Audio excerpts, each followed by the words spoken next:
All right, number 16. Again, these are getting a little more complicated. We need to get rid of this fraction. And we can see over here that this is a division problem. So if I multiply both sides by 7, this 7 is going to go away. So I'll multiply both sides by 7, those cancel out, and I get t minus 4 equals 14. Then I add 4 to both sides, and I get t equals 18. Same thing here. To get rid of that 3, I need to multiply both sides by 3, and 3's cancel, and I get not 7, z plus 2 equals 18. And then I'm going to subtract 2 from both sides, and I get z equals 16.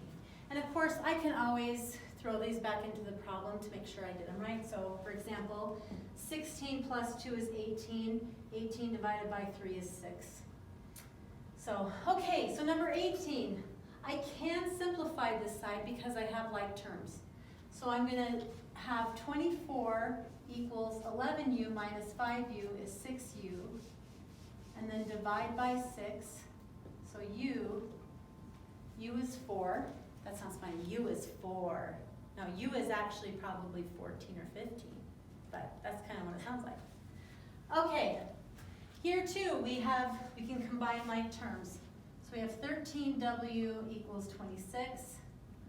Divide both sides by 13, and we have w equals 2.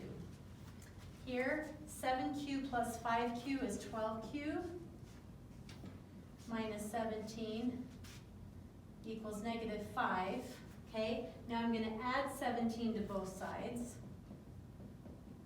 And I have 12q equals 12. Divide by 12, and q equals 1. Yay, we have one we can distribute. Woohoo, I know how much you love to distribute. So distributing this, we have 60 equals negative 24r minus 12. Well, Mrs. Oldham, why did you distribute? Why do you have to do that? Well, remember that I had said before, we can't use what's inside the parentheses unless we distribute first. It's kind of like a present. You have to open the present to use what's inside, okay? So that's what I did. Now I'm going to add 12 to both sides. And I have 72 equals negative 24r divided by negative 24. I'm going to get r equals negative 3. See how I am on time.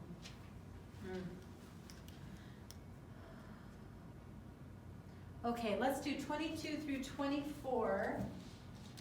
And then we'll have to go to the next video. All right, so again, we're going to distribute. We've got 15 plus 3a equals 7 plus 3a.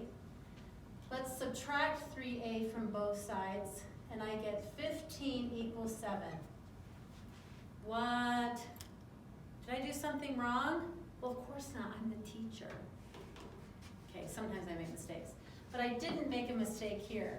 So what's happening here? What happens if I have something that isn't true? How often is 15 equal to 7? Well, never, right? So this one is no solution. All right, so this one, let's distribute. 3x plus 6 equals 2x minus 18. I'm going to subtract 2x from both sides.